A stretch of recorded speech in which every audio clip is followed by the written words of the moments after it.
A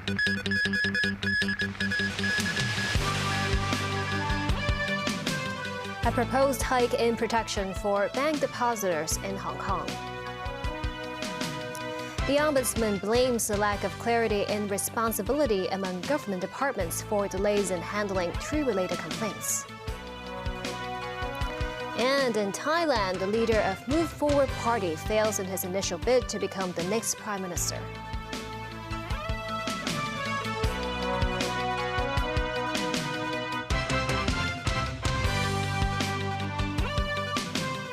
Hello and welcome to TVB News. The Hong Kong Deposit Protection Board has suggested that the upper limit of protection offered to bank depositors be raised from $500,000 to $800,000.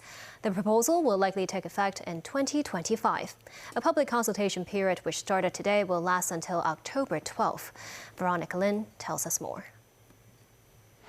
To strengthen the protection of small depositors in Hong Kong and maintain the stability of the banking system, the Deposit Protection Board launched a public consultation on the enhancement of the deposit protection scheme.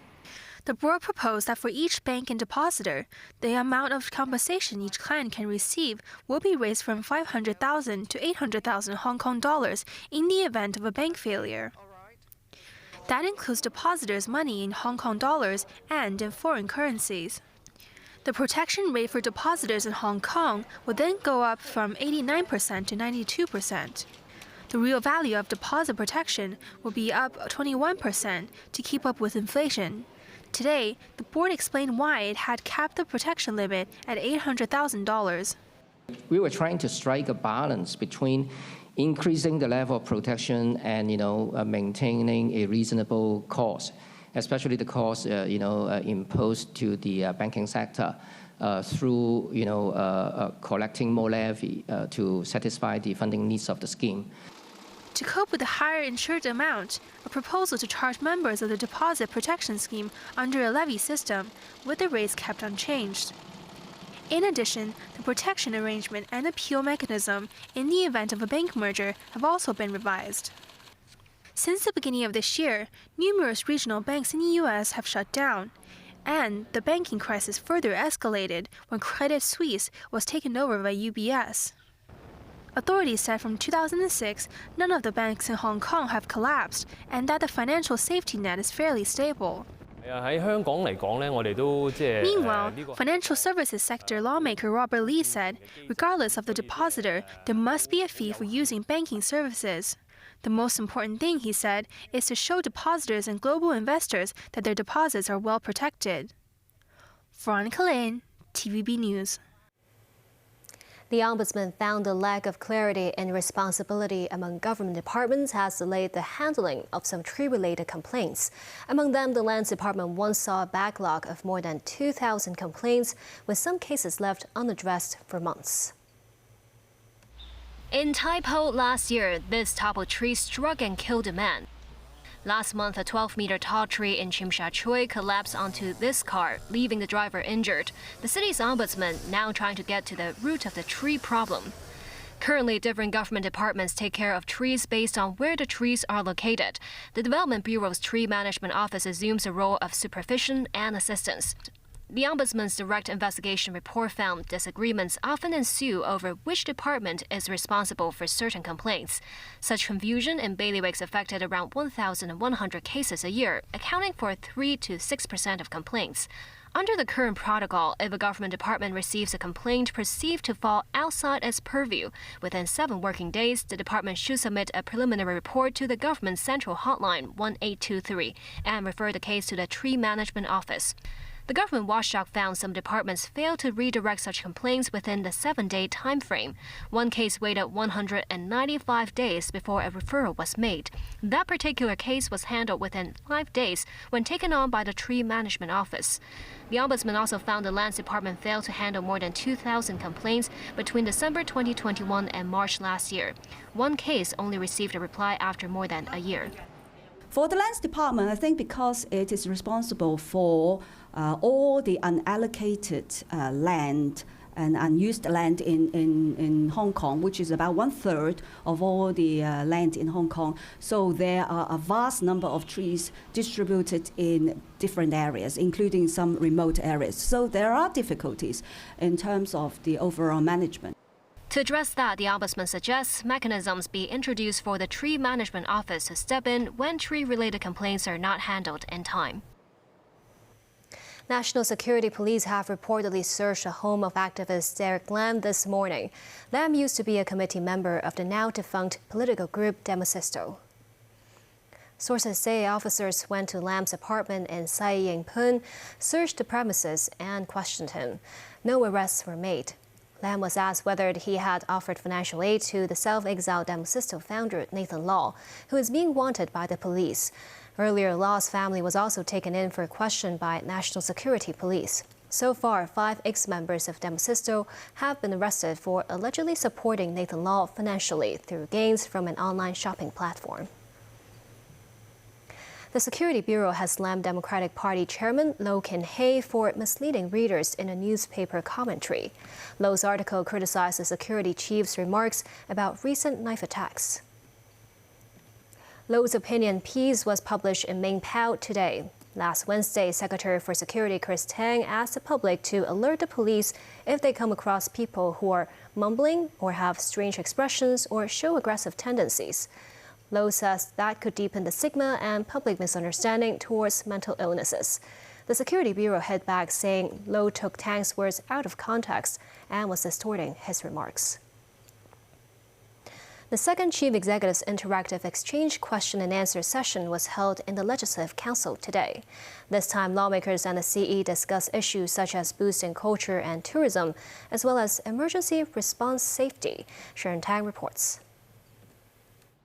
Today's discussion, like the previous one, was based on the report from the 20th National Congress of the Communist Party of China. Lawmaker Vincent Chang asked if there are ways to better merge the city's culture and tourism. To group together with cities in the GBA so there can be multi-destinations in one tour, I think this is worthy of further exploration. For instance, in the Greater Bay Area. Now, I like Kung Fu. I can go to Fushan and Chaozhou, and there is the ancient city. Some suggested letting higher-ranking officials to coordinate the Culture Commission. We focus on the cultural people, can finance, logistics, and traditional art, I&T people can work together to contribute to this sector. Yes, it is a good thing, but I have to strengthen the ownership of individual bureaus so that they can be more involved. So high-level task force chaired or coordinated by the CS4A or Deputy CS4A will be set up when the need arises. The chief executive also plans to set up a joint emergency response system with the Greater Bay Area. Now, there are differences in the legal systems of the three places, how to make sure that they won't affect rescue efforts. Zhenzhen Bay, say if unfortunately there's a major fire already, there is a joint firefighting plan in place that is a rescue first before notification. Say there is certain equipment that must meet certain legal requirements before they can come to Hong Kong. We will prepare a list mechanism.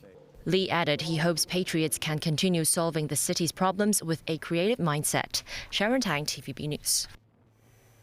Thailand's Peter Limjaroenrat failed this evening in his initial bid to become Thailand's next prime minister, after he was unable to secure the required endorsement of more than half the bicameral parliament. There will be another vote on July 19th, or another candidate will be put forward by his coalition party. This follows a nationwide election in May where the Thai people clearly rejected a decade-long military-backed rule under Prime Minister Prayut Chan-o-cha. Tracy Furness reports. Thailand's prime ministerial hopeful Peter Limjaroenrat, leader of the Move Forward party, was the only candidate nominated on Thursday, having been the surprise winner of the people's vote and winning the most seats in the House of Representatives in May. As he entered Parliament ahead of the vote, he told reporters, "I will do my best to live up to the hope and support that the people have given me." His Move Forward party won 151 out of 500 House of Representatives seats, and the 42-year-old formed an 8-party coalition with a combined 312 seats, a healthy majority. This is a party leading a coalition, and they've won the elections. In most other countries, they would be in office by now. Peter's supporters took to the streets Wednesday ahead of the Senate vote today, holding signs that read, "Respect my vote." Peter faced a 6-hour debate with the House of Representatives and the 250-seat Senate, whose members are handpicked by the military-backed regime. Peter needed a minimum of 375 votes to become head of the government, or more than half of the 749 members of the lower and upper houses to vote for him.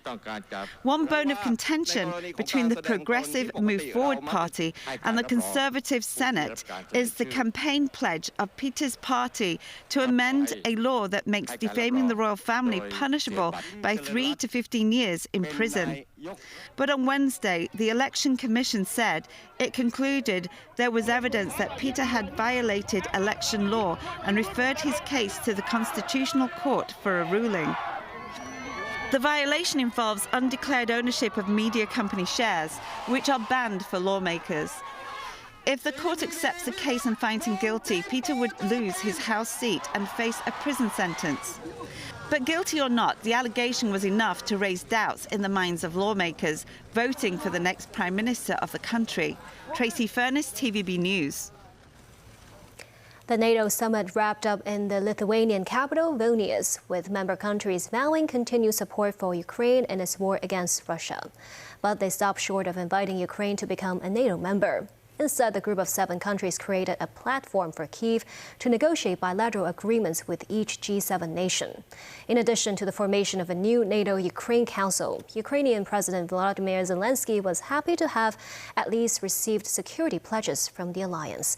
Nasvi Karim with more.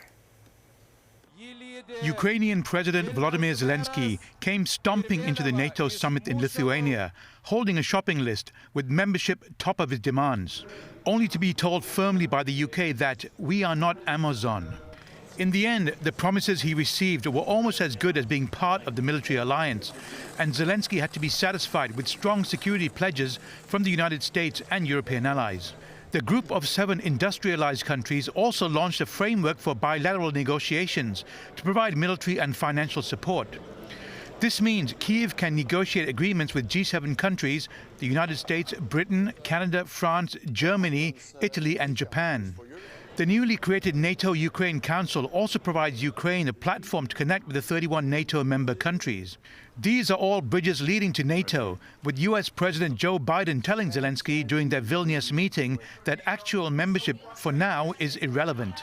We will not waver. We will not waver. I mean that. Our commitment to Ukraine will not weaken. We will stand for liberty and freedom today, tomorrow, and for as long as it takes.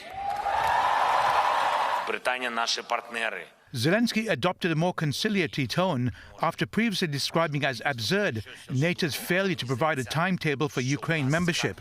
He thanked Britain after UK Defence Minister Ben Wallace suggested he show more gratitude for the tens of billions of dollars already provided by many countries. With Russia warning of World War III should Ukraine join NATO, Alliance Secretary General Jens Stoltenberg remained defiant. And therefore we can never allow that Moscow starts to decide who can or who cannot be a member of NATO. Russia has been against every enlargement of NATO. It's for NATO allies and for Ukraine to decide when to become a member. Moscow doesn't have a veto on that. Meanwhile, Turkey's President Recep Tayyip Erdogan said Sweden's NATO membership will not be ratified by his country's parliament until around October, when lawmakers return from an autumn break. Turkey was the last hurdle to Sweden's entry, with Erdogan announcing before the summit that Ankara would remove all obstacles. Nazvi Karim, TVB News. Still ahead. The identity of the BBC presenter at the center of a sex scandal revealed. The catering sector offers another round of discounts this Sunday. And the Fanling Golf Course will be loaned to the Hong Kong Golf Club to organize 2 upcoming international tournaments.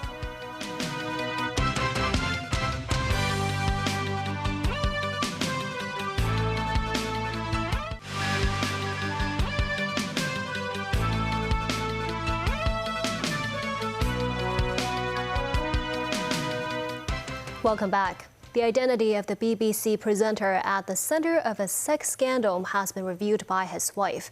Hugh Edwards has been named as the man accused of paying a teenage girl $45,000 for explicit photos. Neither Edwards nor his wife nor the BBC has denied the allegation. Edwards is in hospital amid fears over his mental health. The police say it is not a criminal matter. David Garrett reports. Hugh Edwards, the man everyone in the UK has been talking about but dare not name. The BBC refused to unmask the man at the centre of a sex scandal because of worries it may infringe privacy laws. Politicians have commented on the crisis for the public service broadcaster.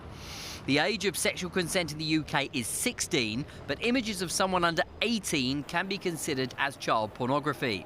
The girl was 17 when the Sun newspaper says Edwards began paying her. The young woman involved said through her lawyer that Edwards had done nothing wrong. The Metropolitan Police said it would take no further action on Wednesday. 10 minutes later, Edwards' wife announced her husband was the man in question. I have every sympathy with Hugh Edwards' wife, Vicky Flynn, and her very dignified statement. It's extremely hard when you're under severe media pressure to act in a way which is both properly informative and dignified.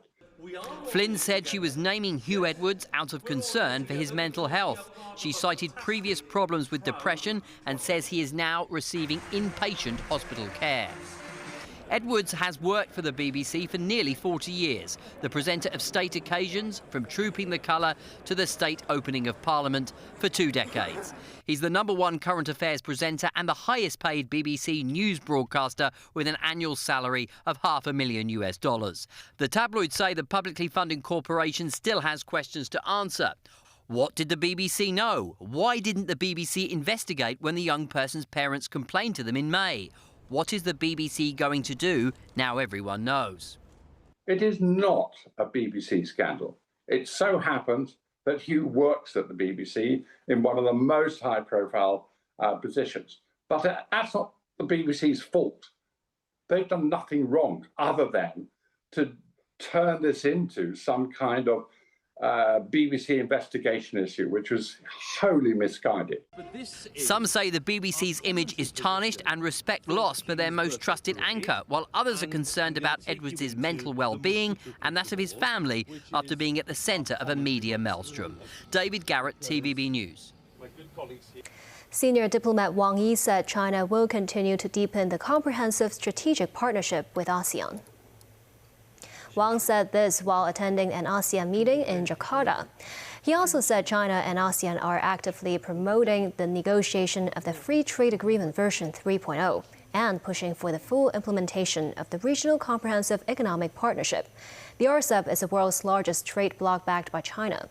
It took effect in January last year and groups 15 Asia-Pacific economies, including Australia and Japan, as well as all 10 member states of ASEAN. Wang held talks with U.S. Secretary of State Antony Blinken at the summit. Wang also met with Russian Foreign Minister Sergei Lavrov. The top diplomats of ASEAN already met earlier this week before their Asian and Western counterparts join them today and tomorrow. Back locally, the catering sector is rolling out yet another series of promotions this Sunday, with selected items at 29% off. The discount is a play on the number 71 or July 1st. Over 1,500 eateries will participate in the event, hundreds more than those on July 1st. Catering sector lawmaker Tommy Chung said the event was prompted by the overwhelming response they received on July 1st. The government's second installment of the $2,000 consumption vouchers will also be dispersed on Sunday. After the Fanling Golf Course is returned to the government in September, the site will be loaned to the Hong Kong Golf Club to organize 2 international tournaments. The government said it is to support major sporting events held in Hong Kong. One of the events to be hosted in the 32-hectare site is the Saudi Arabia-backed Aramco Team Series in early October.